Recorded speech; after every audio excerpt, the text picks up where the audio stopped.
Nanay, nananakit. Narito po ang ating episode.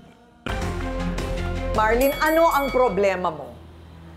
Ako po bilang isang kapitbahay, pinsan ko pa po yung asawa niya. Lagi niya pong sinasaktan yung anak niya. Araw-araw, lalo na po yung 14 years old niyang anak na si John Mark. Lagi niya pong pinapalo kung ano pong mahawakan niya. Pat-pat man po yan o kaya walis ting-ting, pinapalo niya po yan. Bilang pamangkin po niya, nasasaktan po ako kasi ako may 5 po kong anak. Hindi ko po sila pinapalo eh. So yung pagpalo, may kasama pa sigurong paninigaw, pagmumura? Siyempre po, simula po sa kalsada, lagi niya pong sisigawan, papauwiin. O, nakikita mo talaga o naririnig mo lang? Hindi, nakikita ko kasi magkatabing bahay lang po kami. Araw-araw po ako nasa bahay. So ang nakita mo na, Oo. yung pinapalo ng patpat, Opo. ng walis ting-ting, sandok. Gumamit na ba ng sandok? Hindi po, Di pa tabo. naman. Tabo? Opo. O. Ano ang tinatama ang bahagi ng katawan? Yan siya sa kamay, sa paa, sa puwet. Kung saan po pag tumama po yun. O hindi po pa sa katawan. naman inuumpog ang ulo sa pader? Wala pa Hindi naman po. ganyan? Hindi naman po niya ginagawa yun. Anong naririnig mo sinasabi ng mga anak? Sa'yo daw nagsusumbong ang mga anak. Opo. Pinapalo daw sila ng nanay nila at saka kinukurot po. Kasi nakita ko, bakit may kurot ka kako sa pisngi? Sabi ko. So may mga marka? Opo. Oo. Sabi niya, kinurot po ako ni mama. Sabi ng ganun. Pero yung ganyang edad, di ba, Ryle, yung mga 12, 13, 14, parang, di ba, dyan nabubuo yung pag-iisip mo eh, no? Pumapasok sa isip ng bata kapag sila'y pinapalo at hindi nila maintindihan bakit kailangan silang saktan. Anong tingin mo, Donita, di ba? Meron talaga ganun, Ate Corino, kasi naranasan ko rin yan na masaktan noon ng bata. Actually, hindi na ako high school na ako, pero nasasaktan pa ako. Sampal, lahat, Oo. palo. Yes. Yun yung feeling ko na may mga magulang na meron silang sama ng loob, kinikimkim, na ilalabas sa anak. Oo, parang gano'n, Ganon, ano? ganun po. Sa'yo palang nagsusumbong yung mga bata, hindi pa kayo nagbabarangay? Hindi po, kasi naawa rin po ako sa, sa nanay niya eh. Tsaka pamangkin ko po yung mga bata, tsaka pinsan ko yung tatay. Ano naman ang ginagawa ng asawa? Pinagsasabihan pag nauwi. Nagsasabihan siya. So hindi naman nakikisaw-saw yung tatay sa pananakit? Hindi po. Ayun. Pinagsasabihan lang niya yung asawa niya. Huwag nang ganunin. O eto naman, ang inirereklamo. Janet, humarap ka na. Di totoo yan! Makalambera ka! Okay, naamin to! Naamin ko, nananakit ako! Oh, naku. Ano ang sinasabi mo? Ano ang problema mo, Janet? Opo! Inamin ko! Oo. Nananakit ako! Bawal yan. Bakit nakikita mo wala kang pakialam? Dali. Anak ko yun eh! O bakit? Bakit mo ginagawa? Kasi po kumukuha po kasi po ng pera po sa wallet ko po. 100 na lang po yung pambili po ng pagkain. Kaya ka po pinalo po yung anak ko. Bawal nga naman din talaga ang pagnanakaw, ano? Masama din naman din talaga yon. Para sa pagkain na lang. Pero ano ba ang style mo ng pananakit o pagdidisiplina? Anong style mo? Anong ginagamit mo? Kamay mo lang? Kahoy po! Kahoy. Anong klaseng kahoy naman yung natapapulot mo? Oh. Bakit ka naiiyak? Naaawa ka rin siguro sa anak mo, no? Inaway ko po. Ha? Saan mo naman nakukuha yung armas mo? Ayoko po kasi maralas po sa akin po ng anak ko po. Araw-araw ba nangyayari yan sa bahay niyo? Hindi naman po yung araw-araw po yun eh. Pagka nagtatrabaho po ako, umuwi po ako, ng tangali, tinatanong ko po sa anak, kumain ka na, sasabihin na po ng anak ko, hindi pa daw. Nagsusumbong po kasi yung babae ko po na babae po. Oh. Sabi niya po daw, wag daw siya magsusumbong na po sa akin kasi napapaluin daw niya yung kapatid niya. Oo. So nag-aaway din sila? Nag-aaway po sila po. Sabihin na natin, nahihirapan ka ring disiplinahin. Nahirapan na po ako sa buhay ko po. Well, mahirap talaga ang buhay, Nay. Yung asawa mo, anong ginagawa? Ano po, nag-construction po. Di po Construction. nawawalan po. Ako po, nagtatrabaho po, nagpaalam po lang ako sa amo ko po. Sabi niya, pumasok. Sige, ay ko, ma'am, salamat po sa ano niyo po, pinayagan niyo po ako. Ano lang naman po ako, saglit lang naman po ako, hindi po ako magtatago. So namamasukan ka? Opo, Namamasukan ka, ikaw ang labandera nila? Opo. Ayun. Nag-aalaga po ng bata po, 2 taon, tsaka 2 high school po. O mabutit hindi mo pinapalo yung alaga ng amo mo? Ha? Hindi ko po yung gagawin po sa ibang tao po, pero sa ano ko, namin ko namamalo po ako. Ay, ganun. So, para sa'yo naman, sa palagay mo, tama yung kanyang pagdadahilan? Hindi po. Bakit? Kasi ako, marami rin po akong mga anak na kukulit din po. Bago po ako mamamalo, tinatanong ko muna kung ano ang dahilan nyo, kung bakit kayo nagpapasaway. Dinisiplina ko po sila ng mabuti. Kasi ayaw ko magkaroon sila ng sakit sa kalooban at saka sa mental health ba. Yun po ang Kasi nasa kapag isip ko. bata nga naman, Opo. hindi pa nila maintindihan bakit sila nakakatanggap ng ganong klaseng sakit sa katawan. Nay, Opo. hindi pa nila maintindihan. Mm-mm. Ako yung malilit pa rin po yung mga anak ko po. Lumayo na po yung mga anak ko po sa akin. Kinuha po ng mama ko po. Mula po pangalay hanggang pangalawang hanggang mapakap.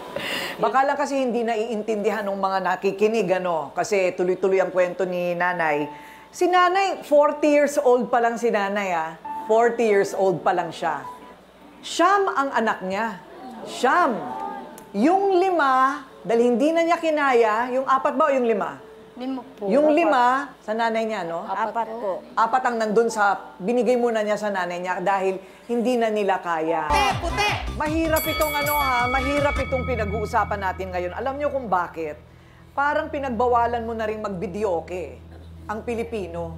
Yung pamamalo ng bata, kung minsan pananakit ng medyo sumosobra na, parang mula pa sa mga ninuno natin, lola, hanggang nanay natin, hanggang sa atin, at hanggang sa ngayon, dinidepensahan pa yan kahit ng mga makabagong tao, na, ako rin naman, pinalo din naman ako, okay naman ako, Kala mo lang, okay ka, di ba? Okay naman ako, dapat makatikim din yung anak ko, yan. Kultural na sa atin. Gaano ba kabigat yung kamay mo at naghumihiyaw daw yung mga anak mo sa sakit? Ano po, yung sa sobrang niya po na po ng galit po, pinalop ko po yung kamay po na ng kahoy po. Okay, parang kung kamay lang naman ang pinalo mo, bakit gano'n? Anong masabi mo, Marlene? Kasi siyempre kahoy po yun, masakit talaga po yun. Kahoy. Opo. Opo, ma'am. Namin ko po, kahoy po yung ma'am. Kahoy, Hindi ko okay. po ma'am sila sadya po kasi po yung albay. Makulit po kasi mami. Okay. Siguro Hindi dapat, ko po pamigil sadya po ma'am. Hindi ko po ilabi ko po nilalang na po. So kumbaga ayaw mo naman sanang saktan ng anak mo. Ayaw ko po ba? Ayaw ko pa malakan kasi may bumabulong po sa tego ko. Paluwin po. Sabi na po sa kabila. Wag. Ikaw ba ay nakatikim ka rin ba dati sa mga magulang Nakatikim mo? lang po ako sa papa ko po. Dahil binubugbog po ako. Binubugbog ka ng tatay mo. Opo, nananakan po yun eh.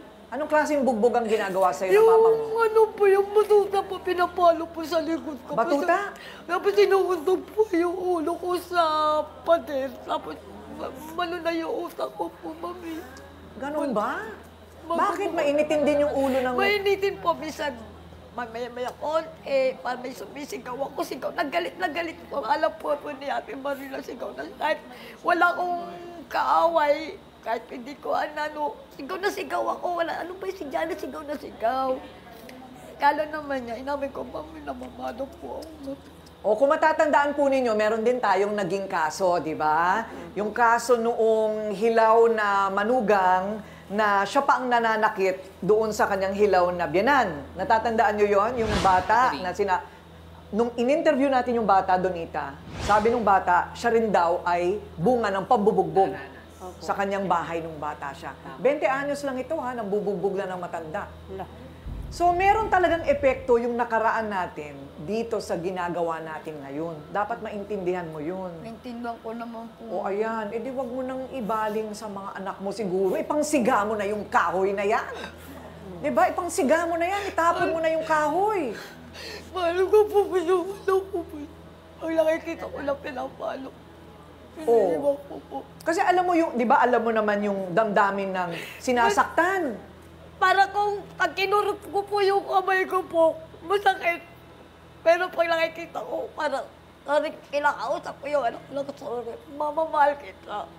Sabi sa akin ng mga anak, mamahal kita. Sabi Pag sa'yo, mahal kita. Sabi ng mga anak mo, kahit binubugbog mo na. Sabi kahit binubog mo ko, mahal ko pa rin ko kayo. O biro mo yun?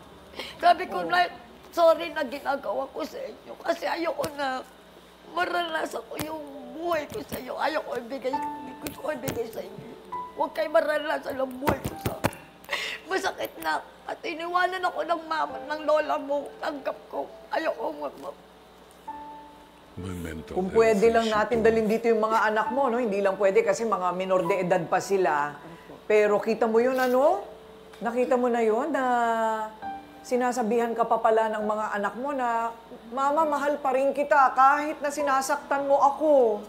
Biro mo yun? Alam po na po ni Ate Marlene na So, si Marlene, meron din palang karanasan. Opo. Alam mo, iba yung ano, no? Iba yung perspektibo nyo, no? Siya rin, sinasaktan ka rin dati. Sinasaktan din po ako ng mama ko nung maliit pa ako. Pasa nga po ako dito ng mga latay ng walis, kung meron pa siyang pamalo, yung po ng papa ko, yung belt po niya, yung sinturon. Yun po, latay-latay po ako, kaya sinabi ko sa sarili ko, pag ako po nagkapamilya, hindi ko po gagawin sa mga anak ko. Question, dapat bang disiplinahin ang mga bata? Yan ang tanong. Dapat bang disiplinahin ang mga bata? Sa Biblia, sa aklat ng mga kawikaan, sa Proverbs, hanapin niyo sa chapter 13, verse 24, sinasabi ng aklat na, He who spares the rod hates the son, but he who loves him disciplines him promptly. Okay. So, kailangan may disiplina.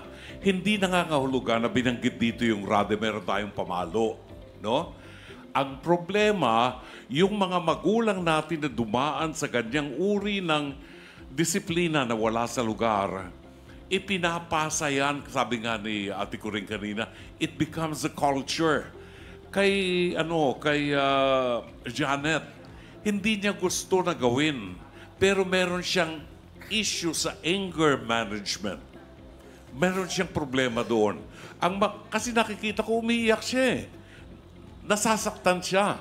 Pag nalalaman niyang nasaktan yung anak niya, hindi niya makontrol yung sarili niya. So, kailangan niya ang psychologist. Ang pinakamagandang paraan ng pagdisiplina sa mga anak natin ngayon, yung cellphone. Pag grounded sila for 1 week without cellphone, parang pinatay mo na ang bata. Alisin mo ang cellphone ng one week or 2 weeks, alam nila kung gaano katinding parusa yan. So mahalaga sa atin, alam ng bata ang dahilan ng pagdisiplina natin sa kanila. No? Mahalin natin ang ating mga anak. Nanay, kayong mag-asawa, kailangan yung magkonsulta kay doktor. No? Kay Dr. Camille, para matulungan kayo sa inyong anger management. Ate Coring, salamat. Maraming salamat, Dr. Walang anuman, Ate Coring.